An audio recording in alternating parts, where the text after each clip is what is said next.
Hello and welcome back to Nerd News. Today we have the PS5 outselling the Switch in Japan last week, and we have leaks from Brothers of Legend Crystal's Revenge. Let's get started. By the way, we're going to make this a short one. My throat is killing me. This is going to be like a 10-minute video at best. We're doing our best here. First up, we have the sales over last week in Japan. Usually I don't cover sales because they're pretty much always the same, Switch way at the top, dominating, and then everything else doing its thing. In this instance, the PS5, the disc edition, was the best-selling system of last week at 34,200 units, and the PS5 digital was the fourth best-selling at 4,500 units. Obviously, I'm using rounded figures here, but at 4,500 units. And then the Switch sold 23,400 units and 14,200 units. So between these two, while the Switch did come in second and third, the PlayStation came in first and fourth. And if you add both together, they end up being about the same, with the Switch just barely getting outsold by the PlayStation 5, which for some reason YouTube has been acting like this is doom and gloom for the Switch. Like, the Switch is done. It's over. The PS5 is going to take over. It's just because God of War's coming out. God of War's a huge game. It comes out next week. That's really it, to be honest. That's why the Switch is selling so well this week and, coming these next couple of weeks. Not to say that the Switch doesn't have a big game, but the Switch has already sold so much that something like a Bayonetta isn't really going to push sales forward. Because these are released a week late, so this was last week, probably about the time Bayonetta was coming out, but that's gearing up for Call of Duty and God of War, whereas coming into next week, which is the sales we'll get for this current week that we're in, we're going up for Pokemon, and I expect the Switch sales to be significantly higher than anything else at that point. It's just, there's nothing coming out for the Switch this week. Bayonetta isn't exactly going to push system sales. It's a great game. Amazon still hasn't sent my collector's just as I haven't played the game yet, but it's a great series. So, but it's not a system seller. It never has sold that many units. I think it's, as a series, has only sold like 2 or 3 million units between two games and multiple re-releases, especially of the first game. This is just Call of Duty God of War effect right now. I expect next week we'll see basically the same thing, but for the Switch when Pokemon's released. And obviously the Pokemon Switch will come out with it. It's still cool, though. It's nice to see Sony sell. As a fan of all systems, if you haven't noticed, I do like to see them all sell. I don't want any of them to do bad, because I want them all to receive support. Even when they do bad, I still try to support all the systems, because I want to get as many good games as possible. I don't want to limit myself to just playing on one system, and the worse the competition does, the less likely they are to get good games. Look at Xbox right now. I mean, it's easy to dunk on Xbox right now, but with both systems selling less than 2,000 units, it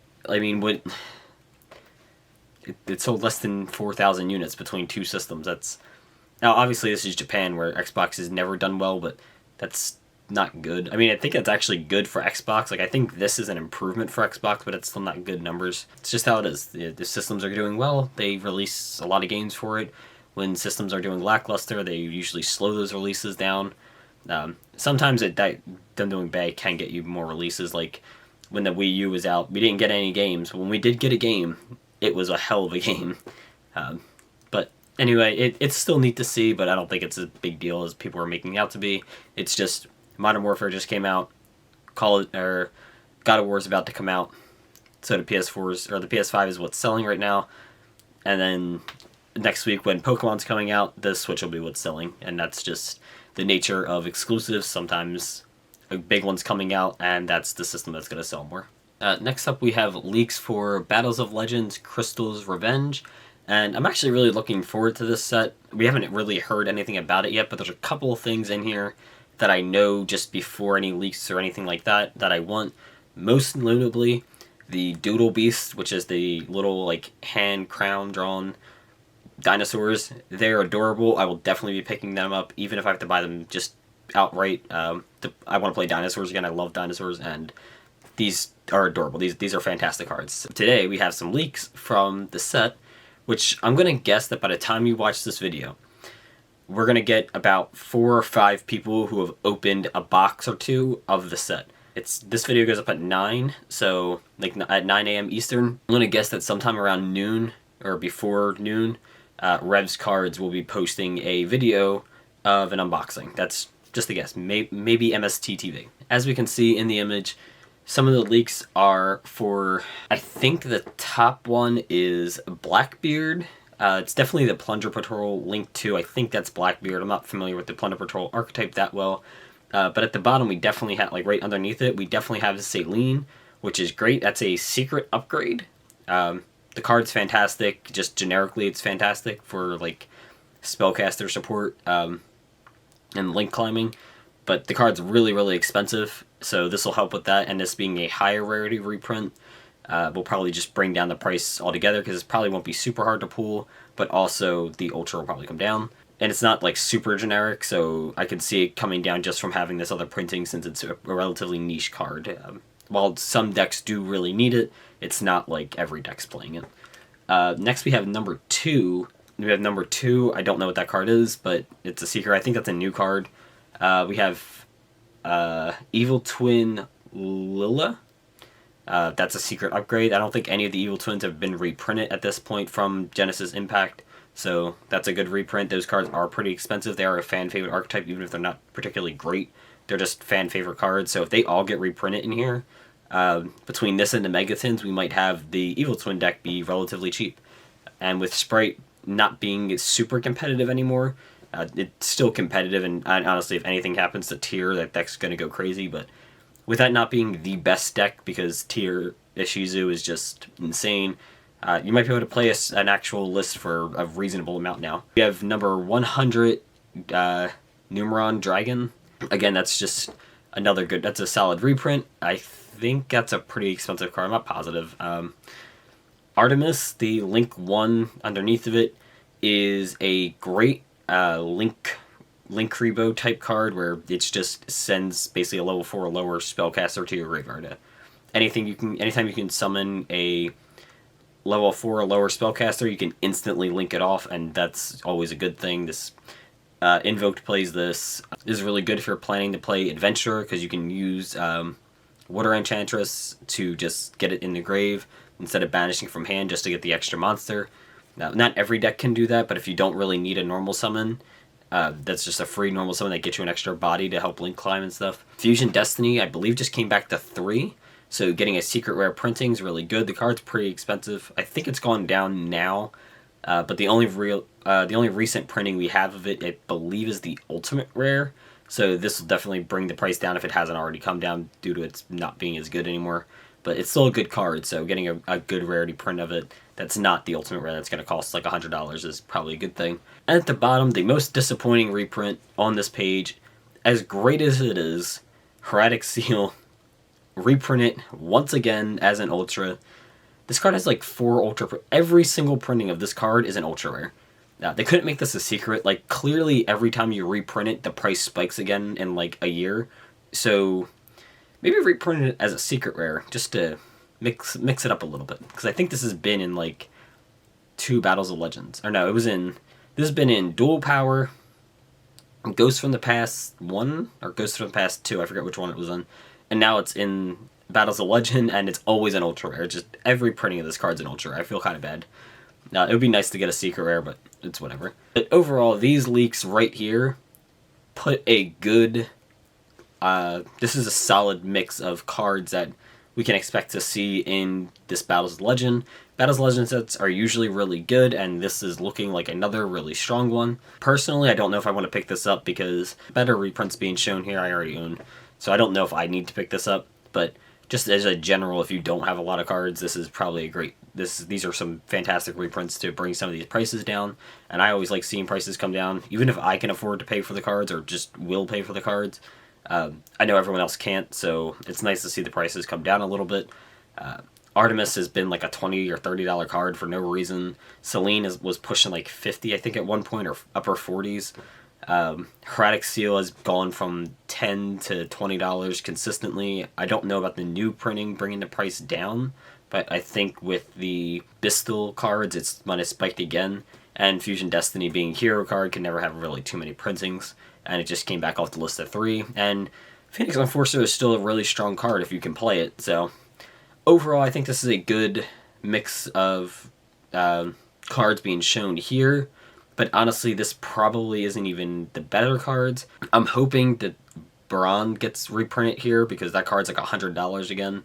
So I think that's the big hope for me for a reprint here. I can't really think of what else I'd want printed in here.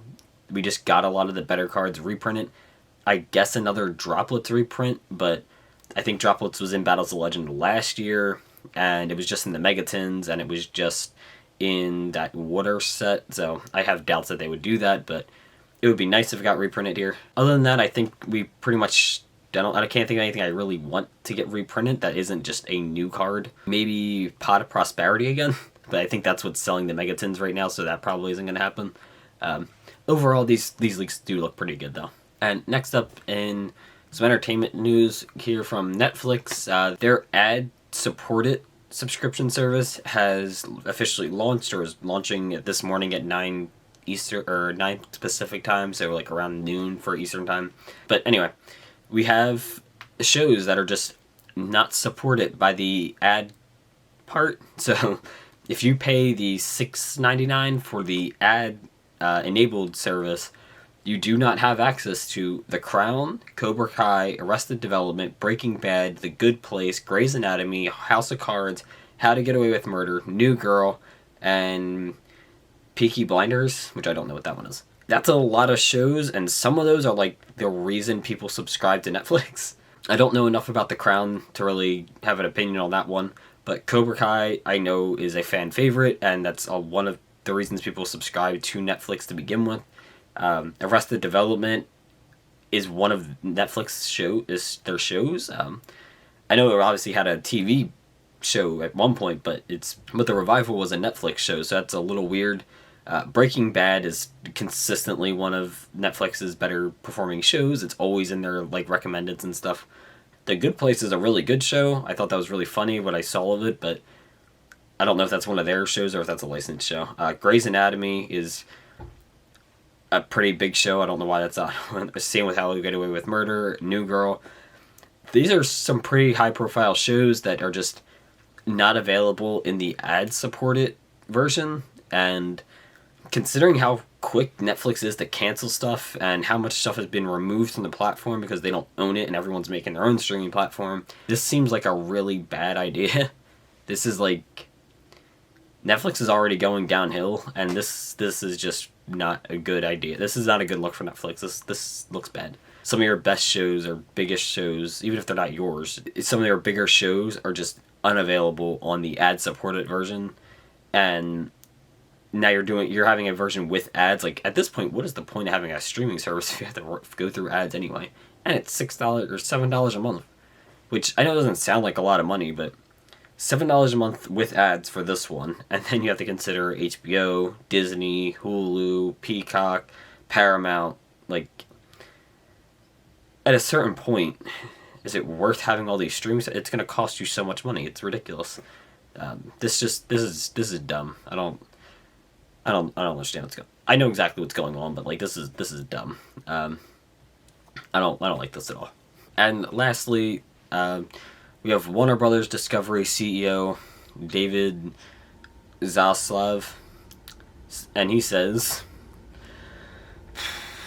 when removing shows from streaming platforms, they, in quotes, didn't take one show off of a platform that would help us in any way. He adds, they will replace these shows with content that has a chance to be more successful with a larger audience. David can go fuck himself. That's pretty much my entire opinion here. David can go fuck himself. They took away some absolutely fantastic animation from Warner Brothers.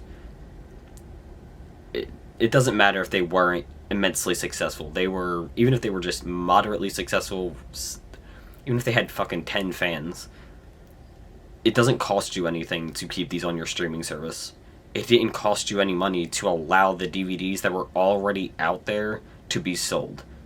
This isn't saving, this wasn't, it's not helping us. This was just greed. You wanted a tax break, which, if you don't really get, like, tax breaks come out of our money. Like, we pay the taxes, and we are telling them that it's okay to not pay taxes because you canceled this show and completely removed it.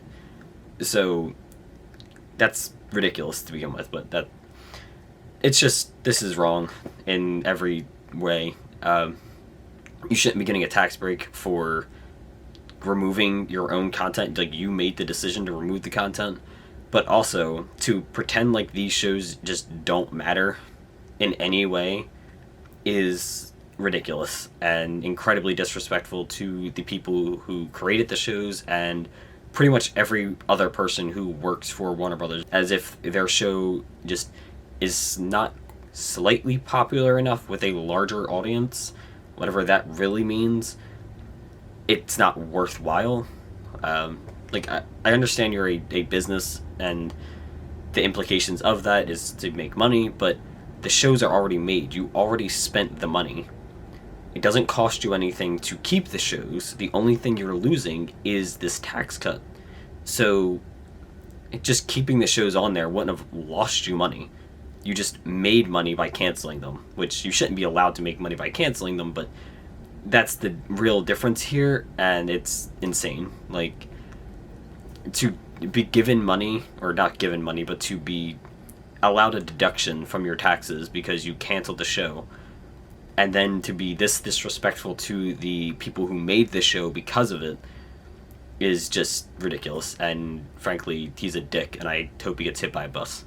That might be a little harsh, but I don't think so, really. I think it's perfectly fair. And that's all the nerd news for today. We'll be back on Monday with more nerd news, and we'll probably have at least one video over the weekend. I'm not sure about Saturday, but we will have a Magnificent Mavens opening on Sunday. I just got my box in, but the video won't go up till Sunday. Thanks for watching, and we'll be back Monday. Bye. Shit, I forgot to like, comment, subscribe stuff. Do all that. Do all the like, comment, and subscribe stuff. Bye.